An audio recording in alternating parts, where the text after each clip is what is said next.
திருப்பி லட்சுமி சுப்பிரமணியன், நீங்க எப்படி இந்த புள்ளிகளை இணைக்கிறீங்க? தலைப்பு ரொம்ப எவிடென்டா தான் நம்ம இன்னைக்கு கொடுத்திருக்கோம். அதிமுக தலைவர்கள் டெல்லி செல்வது, அங்க அமித்ஷா உள்துறை அமைச்சர் அவரை பாக்குறது, மாநில தலைவரை பாஜக மாற்ற இருப்பது அப்படின்ற செய்தி. நாளைக்கு பிரதமர் இங்க வராரு, அதிமுக தலைவர்கள் போய் சந்திக்கிறாங்க. கூட்டணி நோக்கி தான் போகுதா? அதுதான் 90% அப்படின்றாரு கேசிபி. நீங்க எவிடென்டா தான் தலைப்பு வச்சிருக்கீங்க. அதுலயே கூட்டணி தான்ன்றது முடிவாக தானே இருக்கு. அதனாலதான் டெல்லியில போய் எடப்பாடி பழனிசாமி அவர்கள் இந்த 2 வருஷம், இந்த 1.5 ஆண்டு காலம் இல்லாத நிகழ்வா இப்போ நேரடியாக போய் சந்திச்சது. அது சந்திப்புல இருந்த சிக்கலே என்னன்னா, 2-3 கார் மாறி போனது, யாருக்குமே தெரியாம போகணும்னு நினைச்சு அது பெரிய செய்தியாக வெளியானது. அப்படி எல்லாம் அதுதான் அவங்க கூட்டணி பேசுறாங்கன்றது தான் உறுதி. கூட்டணி இன்னும் அதிமுக அறிவிக்கலை. அதிமுக வெளிப்படையாக இது வரைக்கும் அறிவிக்கலை. அறிவிப்பார்கள் அப்படின்னு நான் நினைக்கிறேன். ஒருவேளை நாளைக்கு எடப்பாடி பழனிசாமி அவர்கள் மோடி அவர்களை சந்தித்தால் இந்த கூட்டணி உறுதியானதான் இந்த சந்திப்பு இருக்கும் அப்படின்னு சொன்னாங்க. கூட்டணி உறுதியாக இருந்ததுன்னா நாளைக்கு அந்த சந்திப்பு இருக்கும். எனக்கு தெரிஞ்ச வரைக்கும் சந்திக்கிறார் அப்படின்றதுதான் ஒரு தகவலாக தான் இருக்கு. இது வரைக்கும் மோடி அவர்களுடைய அஜெண்டாவில் அப்படி ஏடிஎம்கே பார்ட்டி லீடர்ஸை மீட் பண்ற மாதிரி அந்த அஜெண்டால இல்ல எனக்கு தெரிஞ்ச வரைக்கும். சந்திக்கிறாருன்னு அப்படின்னு சொல்லப்பட்டிருக்கு. ஒருவேளை அபிஷியலா கொடுத்த பிஐபில இருந்து நமக்கு கொடுத்த அஜெண்டால அது இல்லையோ என்னவோ, பின்னால் அது அறிவிக்கப்படுமோ என்னவோ எனக்கு தெரியல.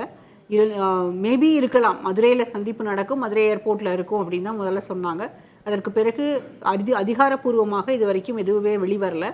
ஒருவேளை அப்படி சந்திப்பு நடந்தது அப்படின்னா கூட்டணி கட்டாயம் இருக்கு. உறுதி செய்யப்படாமல், அதாவது உறுதி இல்லாமல் மோடி அவர்கள் சந்திக்க மாட்டாங்க. எப்போதுமே பிரதமரை சந்திக்க போகும்போது அதற்கு முன்பு எல்லா விதமான அந்த எல்லா முடிவுகளும் எடுக்கப்பட்ட பிறகுதான் அந்த சந்திப்பு நடக்கும்.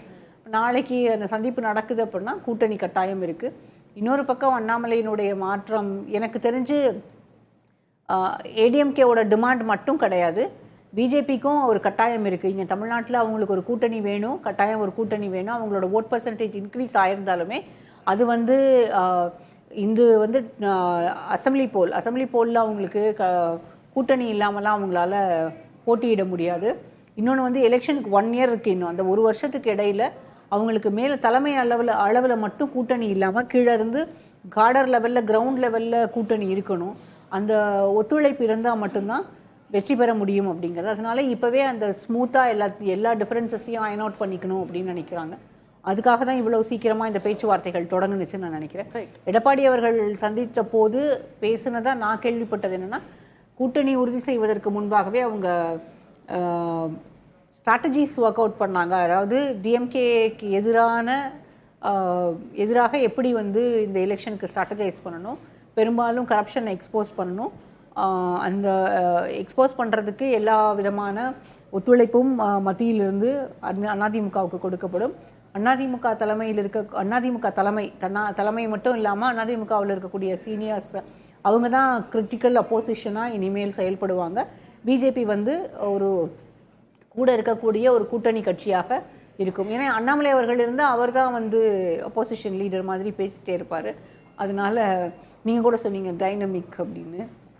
அப்படியெல்லாம் ப்ரொஜெக்ட் பண்ணப்பட்டது. நான் அந்த அரசியல் நோக்கர்களுடைய பார்வை நான் முன்வைக்கிறேன். என்னோட கேள்வி இல்ல, என்னோட தனிப்பட்ட கருத்து. தமிழ்நாட்டில் இது வரைக்கும் நிறைய டைனமிக் லீடர்ஸ் நம்ம பார்த்துட்டோம்.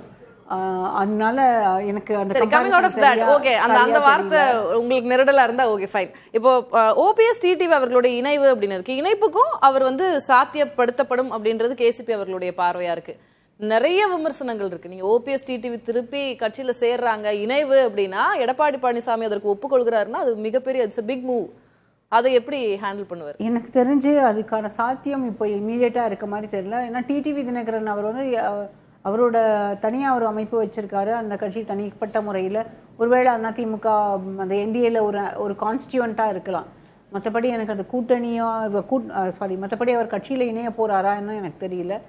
ஆனால் ஓபிஎஸ்க்கு வேற வழியே இல்லை. அவர் மீண்டும் அதிமுகவுக்குள்ள இணைஞ்சுதான் ஆகணும்.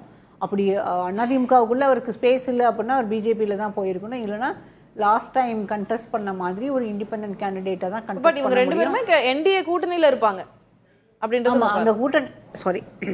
அந்த கூட்டணியில கட்டாயம் இருக்க தான் போறாங்க. அதுக்கான அதை ஏற்கனவே தினகரன் அதை நிறைய தடவை பேசிட்டாரு. ஓபிஎஸும் அதே தான் பேசிட்டு இருக்காரு. ஓபிஎஸ்க்கு வேற ஆப்ஷனே கிடையாது. அது ஒண்ணுதான் ஆப்ஷன் இப்போ.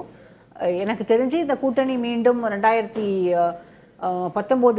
இருந்த மாதிரியான கூட்டணி மீண்டும் உருவாக போகுது. அந்த கூட்டணி வந்து ஒரு இவங்க என்ன நினைக்கிறாங்க, அது ஒரு ஃபார்மிடபிள் அலையன்ஸாக இருக்கும். இப்போவே அந்த அலையன்ஸ் வந்து ஃபார்ம் பண்ணிட்டோம் அப்படின்னா எலெக்ஷனை ஃபேஸ் பண்ணும்போது அது ரொம்ப ஈஸியாக இருக்கும். நான் இன்னொரு கேள்வியோட நான் அது ரொம்ப சுருக்கமான பதில் எதிர்பார்க்கிறேன். நான் திரு நித்யானந்த் அவர்கிட்டயும் பேச வேண்டியிருக்கு. இப்போ அதிமுக பிஜேபி இணைகிறார்கள், கிட்டத்தட்ட கூட்டணி 90% அப்படின்னு சார் சொல்றாரு. நீங்களும் அதை நோக்கி சென்று கொண்டு இருப்பது போலதான் தெரிகிறது. ஒரு நான் சொல்லல, இது அமித்ஷாவே சொல்லியிருக்காரு. ரைட் ரைட் அவங்க கூட்டணி ஆட்சி அப்படின்லாம் அவர் சொல்லியிருக்கிறார். எப்படி இதை வந்து அதிமுக இபிஎஸ் இதை எப்படி ஃபேஸ் பண்ணுவார்? ஏன்னா சிறுபான்மையின வாக்குகள் பிஜேபினாலதான் நமக்கு இல்லை, அதனால இனிமேல் கூட்டணியே இல்லை, இந்த முத்தலாக் மாதிரி 3 முறை இல்லை இல்லைன்னுலாம் வந்து அவங்கள கூட்டணியில இருந்து விலக்கி இருந்தார். மறுபடியும் கூட்டணி சேர்றாங்கன்னா அது ஜஸ்டிஃபை பண்ணணும்ல, அது ஒரு ஏற்கனவே டெலிகேட்டான ஒரு பொசிஷனா இருக்காது அவருக்கு. முதல்ல போய் அமித்ஷாவை டெல்லியில போய் பார்க்க போறதுக்கு முன்னாலே பண்ணிட்டார்ல. திமுக எதிர்ப்பு, திமுகவை தோற்கடிக்கணும், அதுக்கு வந்து எல்லாரும் ஒரே புள்ளியில இணையக்கூடிய மற்ற கட்சிகள் யாராக இருந்தாலும் நாங்க அவங்களோட கூட்டணி. அது புரிகிறது திருமதி லட்சுமி. அது வந்து வெளிப்படையா சொல்ற வரைக்கும் ஒரு தன்மையில இருக்கும். நம்ம என்னதான் இன்சைடா பேசிக்கிட்டு இருக்கோம், இல்ல அதை நோக்கி போகுது கூட்டணி நோக்கி போகுதுன்னு சொல்ற வரைக்கும் ஒரு தன்மை. ஆனா அது இபிஎஸ் அனௌன்ஸ் பண்றாருன்னு வச்சுக்கோங்களேன், அதுக்கப்புறம் அவர் எதிர்கொள்ள வேண்டிய கேள்விகள் இருக்குல்ல, அதை எப்படி எதிர்கொள்வாரு அப்படின்னு கேட்க. இபிஎஸ்க்கு தெரியாதவங்க எதிர்கொள்றதுக்கு, ஏற்கனவே அவங்க அதை தான் பண்ணிட்டாங்க. என்னை பொறுத்த வரைக்கும் அதிமுகவுக்கு வந்து ஜெயலலிதாவினுடைய மறைவுக்கு பிறகு பிஜேபியோட கூட்டணியில இருக்கிறதுக்கு அவங்களுக்கு எந்த சங்கடமும் இருந்ததில்லை. இந்த 1.5 வருஷம் கூட்டணியில இல்லாம இருந்தாலுமே பிஜேபி அவங்க பெருசா எதிர்த்தது கிடையாது. அதனால இதுல அவருக்கு பெரிய நெருடல் இருக்க போறதா எனக்கு தெரியல. ஏடிஎம்கேவும் பிஜேபியும் நேச்சுரல் ஆலி மாதிரி ஆயிட்டாங்க. பெருசா இணைவு சாத்தியம் இல்லைன்றாங்களே. அதாவது ஒரு குறைஞ்ச சதவீதம் வந்து பாஜகவோடு கூட்டணி சேருகிற பொழுது அந்த வாக்கு குறைச்சல் வந்து ஏற்படும். ஆனால் இன்றைய தேவை என்பது சித்தாந்தம், திராவிடம், இந்துத்துவா என்பதில் திமுக வந்து வார்த்தை ஜாலங்களில் பேசுகிறாங்களே ஒழிய, ஆனால் இந்த அரசாங்கத்தை பொறுத்த வரைக்கும் முழுக்க ஒரு குடும்பத்தினுடைய ஆதிக்கமாகத்தான் இருக்கு, மக்கள் விரோத அரசாங்கமாகத்தான் இருக்கு. சட்டம் ஒழுங்கு பிரச்சனையாகட்டும், லஞ்சம் ஊழல் பிரச்சனையாகட்டும், மிக கடுமையான அதிருப்தியை இந்த அரசாங்கம் சந்தித்திருக்கிறது. அப்ப இந்த அரசாங்கத்துக்கு எதிரான வாக்குகள் சிதறாமல் ஒருமுகப்படுத்துகிற பொழுது பாஜக கூட்டணியால் ஏற்படுகிற அந்த வாக்கு சதவீத சேதாரத்தை தாண்டி வெற்றி பெறுகிற ஒரு வாக்கு சதவீதத்தை அதிமுக வந்து பெற்றுவிடும். இன்றைக்கு இருக்கக்கூடிய அந்த கள யதார்த்தங்கள். அப்ப அதனால வந்து இந்த சிறுபான்மையினர், இந்த பாஜக, இந்துத்துவா இதெல்லாம் வந்து சட்டமன்ற தேர்தல் என்பதால ஆளுகிற கட்சி நிச்சயமா அது கூட்டணி ஆட்சியாக இருக்காது. அதிமுக முதலமைச்சர், அதிமுக என்கிற கட்சி தனி பெரும்பான்மையோடு ஆட்சி அமைக்கிற ஒரு தேர்தல் கூட்டணியாகத்தான் இருக்கும். அப்படி அமைகிற அமித்ஷா கூட்டணி ஆட்சி அப்படின்னு சொல்றாரு. நீங்க வந்து என்டிஏங்கிறத மீன் பண்ணுவாங்க, என்டிஏங்கிறத வந்து மீன் பண்ணுவாங்க. முழுக்க தனி பெரும்பான்மையோடு அதிமுக ஆளுகிற வகையில அமைய போகிற ஆட்சியாகத்தான் இருக்கும். அதனால அந்த பாஜக மூலமாக ஏற்படுத்தப்படுகிற அந்த பாதிப்பு, பாஜக கூட்டணி என்பதற்காக ஏற்படுகிற பாதிப்பு குறைவாக இருக்கும். அதை விட கூட்டணி தேவைன்றீங்க, அப்புறம் கூட்டணினால ஏற்படக்கூடிய பாதிப்பு, அப்புறம் தனி பெரும்பான்மையோட ஆட்சி அமைக்கும் அப்படி, அப்புறம் என்னத்துக்கு கூட்டணி? அதெல்லாம் அந்த கேள்வி எல்லாம் இருக்கு. தனி பெரும்பான்மையோடுனா திமுக தனி பெரும்பான்மையோடு ஆனது அப்படின்னா திமுக தனிச்சு நின்று வெற்றி பெற்றாங்களா? இல்ல ஒரு கூட்டணியோட தானே வெற்றி பெற்றாங்க. அவங்க அந்த இந்தியா கூட்டணிங்கிற மாதிரி வந்து இது ஒரு கூட்டணியோட தான் வந்து தேர்தலை வந்து சந்திக்கிறாங்க. அந்த கூட்டணி என்பது ஆளுகிற இந்த அரசாங்கத்துக்கு எதிராக வாக்குகள் சிதறாமல் இருப்பதற்காக, இந்த அரசாங்கத்தின் எதிர் வாக்குகள் ஒருமுகப்படுத்தப்படுவதற்காக ஏற்படுத்தப்படுகிறது அந்த கூட்டணி. இந்த அரசாங்கத்தினுடைய வெறுப்புகளும் எதிராக இந்த அரசாங்கத்துக்கு அளிக்கிற வாக்குகளும் அதிமுகவுக்கு. கருத்தை வாங்கிட்டேன். திரு நித்யானந்தன் அண்ட் அக்னேஸ்வரன், உங்ககிட்ட நான் வரேன்.